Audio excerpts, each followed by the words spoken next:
Pollution कम हुआ है, तो काफ़ी ज़्यादा इसमें स्कोप है इम्प्रूवमेंट का, जो कम्प्लीटली हम उस लेवल पे नहीं पहुंचे जहां पर हमारे डेवलप्ड जो कंट्रीज हैं वो पहुंच गए हैं। और 2012 में एक एनवायरमेंटल परफॉर्मेंस इंडेक्स आया था, उसमें भारत को 132 नंबर पर रखा गया था एयर क्वालिटी के मामले में, जो कि रिलेटिवली काफी पुअर स्कोर है। आइए चलिए देखते हैं मिट्टी या फिर सॉलिड वेस्ट पोल्यूशन के बारे में। Organisation for economic cooperation and development का ऐसा मानना है कि लगभग 40% जो हमारे देश में म्यूनिसिपल वेस्ट पैदा होता है वो हम कलेक्ट ही नहीं करते हैं, उनका डिस्पोजल करना तो दूर की बात। और जिन कुछ मलबों को या फिर कुछ म्यूनिसिपल वेस्ट को जिनको हम कलेक्ट करते हैं, और ऐसी जगह जहां पर हम इन म्यूनिसिपल वेस्ट को ले जाके लैंडफिल में डालते हैं, दफनाते हैं, आज के समय में वो ओवरफ्लो कर रहे हैं। वहां पर इतनी बड़ी मात्रा में आज के समय में ये कचरा प्रोड्यूस हो गया है, या कचरा वहां पर है कि वो ठीक से डिस्पोज भी नहीं हो पा रहा है, बहुत ही पुअरली मैनेज्ड है। जैसा कि दिल्ली में ओखला के समीप में एक ऐसा बनाया गया है जिसको हाल फिलहाल में न्यूज आई थी कि केजरीवाल गवर्नमेंट उसको बंद कर देने वाली है।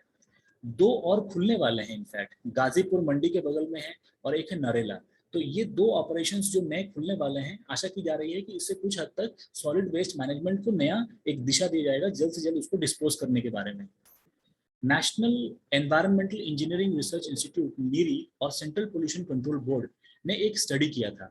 उन्होंने कहा था कि ढापा नाम का एक जगह है कोलकाता के पास में, वो एक लैंडफिल एरिया है, वो आज इतनी बुरी अवस्था में है, वहां पर आज के समय में non methane volatile organic compound बड़ी मात्रा में निकला पाया जाता है, और जो कि बहुत हद तक कार्सिनोजेनिक इफेक्ट भी डालता है लोगों पर जो अगल बगल रहते हैं। बेसिक बात यह है कि ये लैंड फिलिंग जो साइट्स हैं, जो कि सॉलिड वेस्ट को कलेक्ट करके उनको डिस्पोज करने के लिए खासकर बनाई गई है, बहुत ही पुअरली मैनेज्ड है, उनकी दशा बहुत ही दयनीय है। इसके अलावा और एक तरीका होता है waste to energy plant, W2E।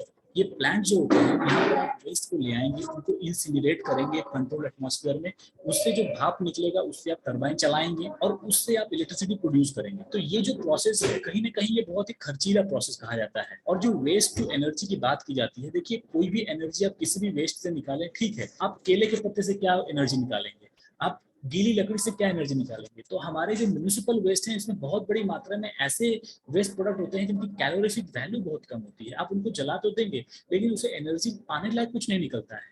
तो अधिकतर ये बहुत ही लो कैलोरीफिक वैल्यू के होते हैं। Waste to energy incineration plant expensive होते हैं, और जब आप इस तरह के लो कैलोरीफिक वैल्यू वाले वेस्ट को जलाते हैं, कहीं अधिक मात्रा में कुछ और भी पदार्थ निकलते हैं जो और भी ज्यादा हेल्थ के लिए नेगेटिव इफेक्ट डालते हैं, जैसे डायोक्सिन और फ्यूरान्स। ये कार्सिनोजेनिक भी हैं। आगे बढ़ते हैं, चलिए देखते हैं कुछ डिफॉरेस्टेशन के बारे में कुछ जानकारी लेते हैं। डिफॉरेस्टेशन एक बहुत बड़ी प्रॉब्लम है, और अगर हमने इस पर ध्यान नहीं दिया तो ये और भी बुराई की तरफ ही बढ़ रही है समस्या।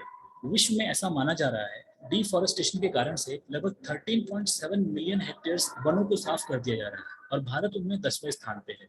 इसका मतलब भारत में भी डिफॉरेस्टेशन काफी गति से बढ़ रहा है आगे। और ज्यादातर लोग पेड़ों की कटाई करते हैं, इनमें शामिल होते हैं फार्मर्स, जो लकड़ियां काटने में जिनका व्यवसाय है, लकड़ियां की तस्करी करना जिनका व्यवसाय है, प्लांटेशन वगैरह लगाते हैं, एक तरह के प्लांट्स को लगाना है, उनको साइंटिफिक प्लांटेशन इसको कहते हैं। तो इस तरह के लोग पेड़ों को काटते हैं, और आज इसी डिफॉरेस्टेशन का कारण है कि स्पैरो, पिजन, क्रो, इनकी संख्या बहुत कम होती जा रही है। पेड़ों के रहने से हम लोगों ने काफी हद तक सुना है कि ये क्लाइमेट को कंट्रोल कर देते हैं, वर्षा लाने में काफी सहायता करते हैं, सॉइल इरोजन, मिट्टी का अपर्दन होने से रोकते हैं। तो कहीं ना कहीं इनके ना होने से ये सारी समस्याएं भी वापस आएंगी। ये एक डेटा मैंने लिया है Indian state of forest report से, तो उसमें देख सकते हैं आप forest cover as percentage of state का एरिया में मिजोरम सबसे ज्यादा है। यहाँ पर 88.93% पूरी जमीन के मिजोरम का एरिया का पेड़ है या जंगल है। दूसरे पे आता है लक्षद्वीप, फिर अंडमान एंड निकोबार आइलैंड, फिर अरुणाचल प्रदेश, फिर नागालैंड। और अगर आप टोटल अमाउंट, हमारे देश में अगर 100% जंगल पाए जाते हैं, तो अगर आप उनके प्रतिशत की मात्रा में देखेंगे तो मध्य प्रदेश में 11% पूरे देश का जंगल पाया जाता है। दूसरा आता है अरुणाचल प्रदेश, फिर छत्तीसगढ़। तो ये कुछ डेटा है जो एग्जाम पॉइंट ऑफ व्यू से इंपॉर्टेंट है, क्योंकि आपको पूछ सकता है कि सबसे ज्यादा जंगल किस राज्य में पाए जाते हैं। तो अगर ये सवाल है तो इसका उत्तर है मध्य प्रदेश। अगर आपको पूछता है कि प्रतिशत किस राज्य में सबसे ज्यादा जंगल पाए जाते हैं, तो उसका उत्तर होगा मिजोरम। अब ध्वनि प्रदूषण के बारे में भी थोड़ा देखते हैं।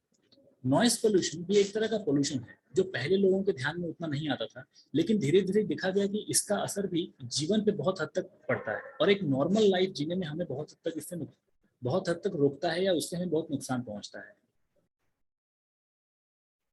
भारत को कहा जा रहा है कि ये नॉइस के अंतर्गत ये बहुत ही ज्यादा पोल्यूटेड कंट्री है। अगर ध्वनि लेवल बहुत ज्यादा होता है, ध्वनि प्रदूषण लेवल अगर बहुत ज्यादा होता है, तो दिल की बीमारियां होती हैं लोगों को। दो तरह के स्टैंडर्ड्स को बनाया गया है नॉइस पोल्यूशन के हिसाब से। एक कहा गया है कि एम्बियंट एयर क्वालिटी स्टैंडर्ड, जो कि ज्यादातर हम शांत घरों में या शांत इलाकों में मेंटेन करना पसंद करेंगे।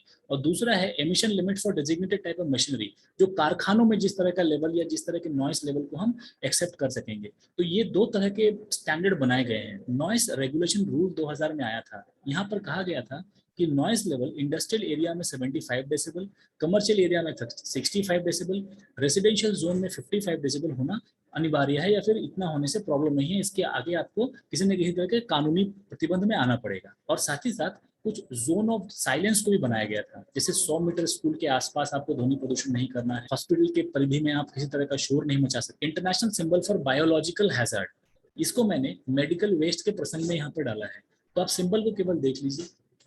मेडिकल वेस्ट कोई अलग वेस्ट नहीं, बल्कि एक तरह का वेस्ट है जो कि ज्यादातर हॉस्पिटल्स में पाया जाता है। और इस तरह के वेस्ट में शामिल होती हैं खून, बॉडी से निकला हुआ किसी भी तरह का फ्लूइड, कोई इन्फेक्शन मटेरियल हो, कोई पस हो, इस तरह की चीजें, किसी भी तरह का पदार्थ जो ऑपरेशन के वक्त निकला हो उसको डिस्पोज करना है, इंजेक्शंस हुए जिनको डिस्पोज बहुत ही तरीके से करना चाहिए, नहीं तो किसी और को ये इन्फेक्ट कर सकते हैं। तो इस तरह के जो भी वेस्ट हैं, नैपकिन, बैंडेड आदि इत्यादि, 28 मार्च 2016 में बायोमेडिकल वेस्ट मैनेजमेंट रूल आया था, जो कि सेंट्रल गवर्नमेंट ने नोटिफाई किया था।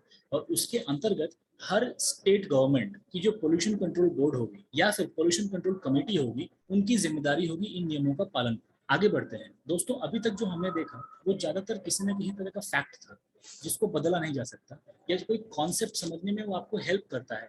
लेकिन अब जो मैं आपको बताने वाला हूँ ये एक कॉन्सेप्ट है, एनवायरमेंटल कुजनेट कर्व कहते हैं इसको। Simon Kuznets, Simon Smith Kuznets to be accurate, ये एक अर्थशास्त्री थे। उन्होंने इनइक्वालिटी और पर कैपिटा इनकम या फिर इकोनॉमिक डेवलपमेंट के बीच में ग्राफ बनाया था। उन्होंने वाई एक्सिस पर रखा था इनइक्वालिटी और उन्होंने एक्स एक्सिस पर रखा था पर कैपिटल इनकम या फिर इकोनॉमिक डेवलपमेंट। उनका कर्व इस तरह का देखने में था कुछ। और उन्होंने कहा था कि पर कैपिटा इनकम जैसे जैसे धीरे धीरे बढ़ती है, यानी इकोनॉमिक डेवलपमेंट जैसे बढ़ती है शुरुआत में, तो शुरू में इनइक्वालिटी भी बढ़ती है। ये देखिए इनइक्वालिटी बढ़ रही है। तो इकोनॉमिक डेवलपमेंट जैसे होता है शुरू, तो कुछ समय तक शुरुआत में इनइक्वालिटी भी बढ़ती है इकोनॉमिक डेवलपमेंट के साथ में। लेकिन एक समय आता है जब इकोनॉमिक डेवलपमेंट के बढ़ने से इनइक्वालिटी घटना शुरू हो जाती है। तो सिमिलरली इसी कॉन्सेप्ट को हमने एनवायरनमेंट में भी यूज किया है। उसमें कहा है कि जैसे इकोनॉमिक डेवलपमेंट बढ़ता है या पर कैपिटा इनकम बढ़ता है, शुरू में एनवायरमेंटल डिग्रेडेशन होता है। लेकिन एक समय ऐसा आता है जब, जिसको कि टर्निंग पॉइंट कहते हैं, इस पॉइंट के बाद इकोनॉमिक डेवलपमेंट बढ़ने से या होने से एनवायरमेंटल पोल्यूशन भी कम होना शुरू हो जाता है या एनवायरमेंट इंप्रूव होना शुरू हो जाता है। तो स्टडी के अनुसार इतना पाया गया है कि जब प्रति व्यक्ति आय $5,000 हो जाती है, तब किसी भी देश में एक टर्निंग पॉइंट आता है। और ऐसी स्थिति के बाद वहाँ का पोल्यूशन लेवल जो है वो कम होना शुरू हो जाता है, वहाँ का वातावरण सुधरना शुरू हो जाता है। तो ये एक एनवायरमेंटल कुजनेट कर्व का एक कॉन्सेप्ट है जो मैंने आपके सामने पेश किया है। कोई भी डाउट हो उससे कमेंट सेक्शन पर जरूर आए। और इस क्लास का मैं अंत करूंगा महात्मा गांधी जी के द्वारा बोले हुए कुछ शब्दों से। महात्मा गांधी जी ने कहा था, मैं पहले उनकी कोटेशन पढ़ता हूँ, God forbid that India should ever take to industrialism after the manner of the West, keeping the world in chains. If our nation took to similar economic exploitation, it would strip the world bare like locust. उनका कहना था, इसका मतलब ये है कि अगर हमारा देश भी जो पश्चिमी देशों की तरह से इंडस्ट्रियलिज्म को लेता है या अपनाता है, तो हम एक लोकस्ट की तरह से, एक ऐसा इंसेक्ट है जो कि पूरा का पूरा समाप्त कर देता है जिस पौधे पे वो बैठता है। तो उस तरह से हम पृथ्वी रूपी इस पौधे को पूरा का पूरा खत्म कर देंगे। महात्मा गांधी जी इंडस्ट्रियलिज्म के बहुत ही अगेंस्ट में थे। इंडस्ट्रियलाइजेशन को वो केवल अर्थनैतिक तौर पे नापसंद करते थे ऐसा नहीं है, वो मौलिक रूप से भी उसको नापसंद करते थे। क्योंकि उनका मानना था कि एक बार इंडस्ट्रियलाइजेशन होता है, एक बार पूंजीवाद आता है, तो लोग पूंजी के पीछे भागते हैं। वो भूल जाते हैं कि कहाँ लिमिट है, कहाँ उनकी जरूरतें खत्म होती हैं। उनको केवल फायदा दिखता है और उस फायदे को पाने के लिए वो किसी भी तरह के लेवल तक जा सकते हैं, शोषण की मात्रा को कहीं पर भी ले आ सकते हैं। वो पृथ्वी का कितना भी शोषण कर लेंगे, उन्हें पता तक नहीं चलेगा कि उन्हें पूंजी चाहिए। तो इसी कारण से महात्मा गांधी जी कहना था कि पूंजीवाद लोगों को अंधा कर देती है, उनके अंदर सोचने समझने की शक्ति तक खो जाती है। तो दोस्तों, आज की इस क्लास का ज्यादातर हिस्सा मैंने मिनिस्ट्री ऑफ रूरल डेवलपमेंट से लिया है, कुछ facts figures. Similarly environment ministry, जो फॉरेस्ट एंड क्लाइमेट चेंज की मिनिस्ट्री है, वहां